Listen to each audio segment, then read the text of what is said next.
everyone, welcome to the third illustration of today. So this is going to be my favorite layout on the 2 pages,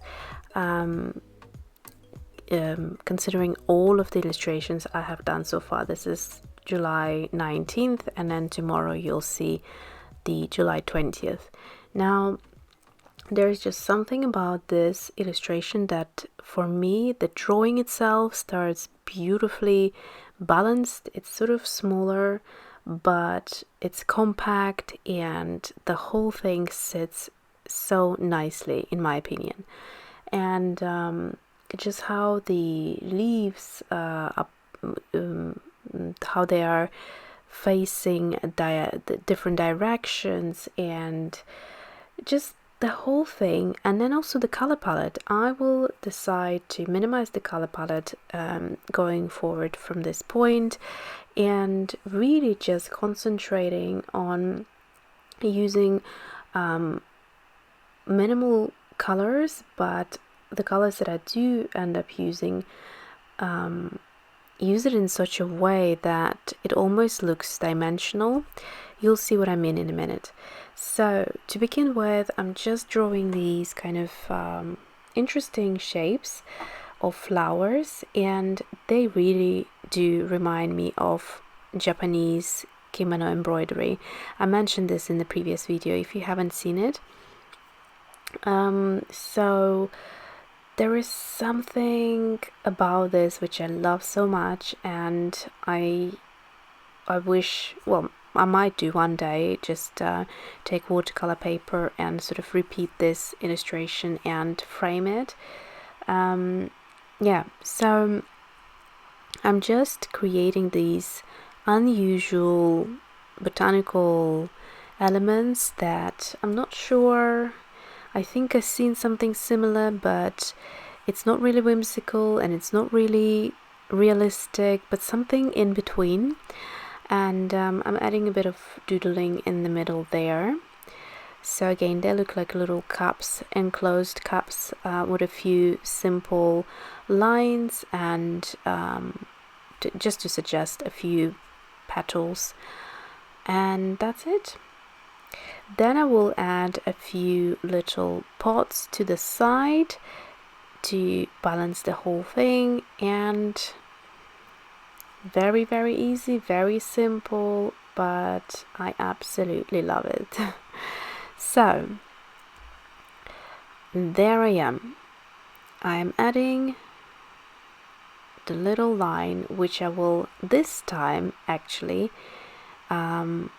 curl and bring down, and I think this is what makes the whole composition so well balanced in my opinion. So instead of just leaving it out there, now you can see I'm bringing this little, almost like a twine in and even further down. A little bit of doodling. So there I was thinking, shall I just leave it like that? But of course, if I have 3 flowers at the bottom, I can't have just 3 equal numbers. It just needs something more to break up. And now this part here is what made the whole thing, curling it in and bringing it into the middle, so that in fact it starts to look like the entire page almost is used and can be used for the illustration rather than just part of it. And I think this is what is quite appealing to me. Now we'll look at how to fill the right space at the right point with these little leaves, and I only need a few. I don't need that many there, but depending where I place them is how the composition going to work out. So you can see for a minute I was considering, and then I realized I needed to add another one there and a third one here, so that I have 3 there, 2 there.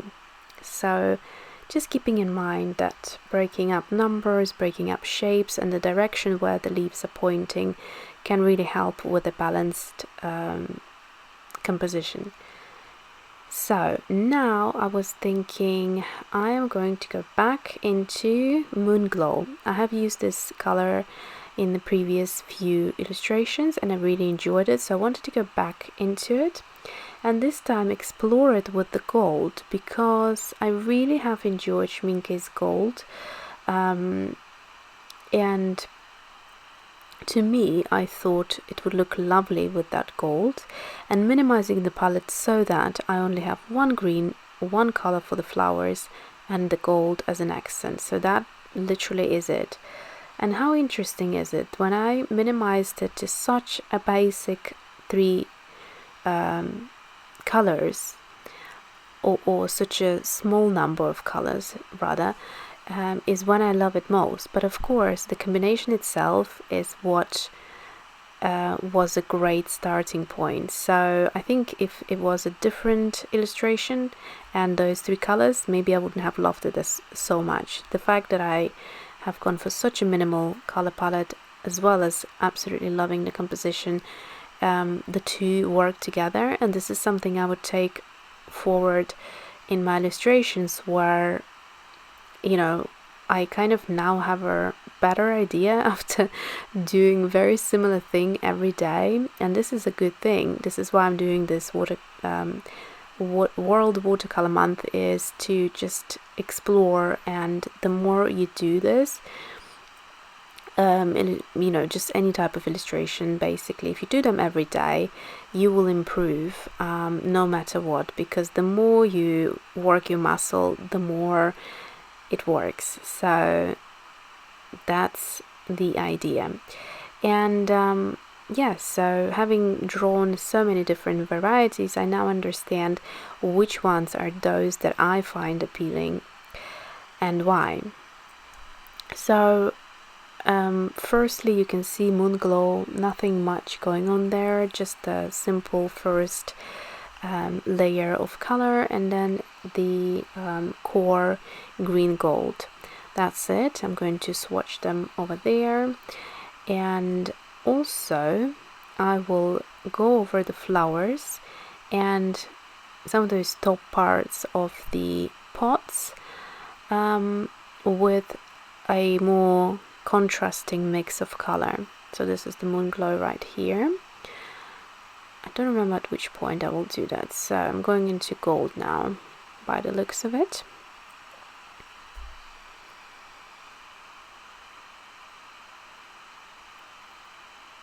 Yes, so I'm adding the gold into still wet QoR Green Gold, and that dries quite nicely together. It sort of blends into the watercolor. I find that this gold, you need to find the right point of adding it into the watercolor. If it's too wet, it's going to shear out too much. If it's on a dry watercolor, kind of just going to sit like a little blob on the surface and doesn't look worked in or part of the illustration. But if you add it into still slightly wet watercolor, that's when it's just perfect, and it's going to blend beautifully rather than just sitting on top. So there I have added a more thicker mix of Moonglow, so less water, more pigment, and as you can see, it has straight away added some dimension, and that's exactly what I wanted. It's a really pretty color, Moonglow. It separates, and so with one color you can achieve a lot. You can not only go for this lightest to darkest value very well, but you can also achieve the separation of pigments, which will look like you know, like external patterns that you add by maybe using other colors or something, which you, of course, we haven't. So the other thing I really like as well is incorporating the Museum Aquarelle, which you've seen me use so many times. They're by Caran, and also quite like it to touch into a wet watercolor and kind of drag the wet watercolor out a little bit. So what happens is the pigment in the watercolor will mix with the pigment in the watercolor pencils, and that creates again a new color and a new texture. So it's a really fun way of doing it, but also I find that there needs to be some sort of oh, I forgot to swatch that pencil actually. There needs to be a perfect amount of water in there. So now I'm just going to add a little bit of contrast. You can see how little touch like this makes it look much better. So I'm adding a nice thick mixture of Moonglow right at the top of the pots, and that just brings it all together. So that is it for today. I hope you enjoyed it. Like I said, this is my favorite and the one after on the facing page as well, so I couldn't choose which one out of those two. Absolutely love both, but you'll see the other one tomorrow. Alright, now it's time for close-ups. I hope you enjoyed this video. Thanks for watching as always. Thank you for your support, thank you for your comments, and I will see you tomorrow.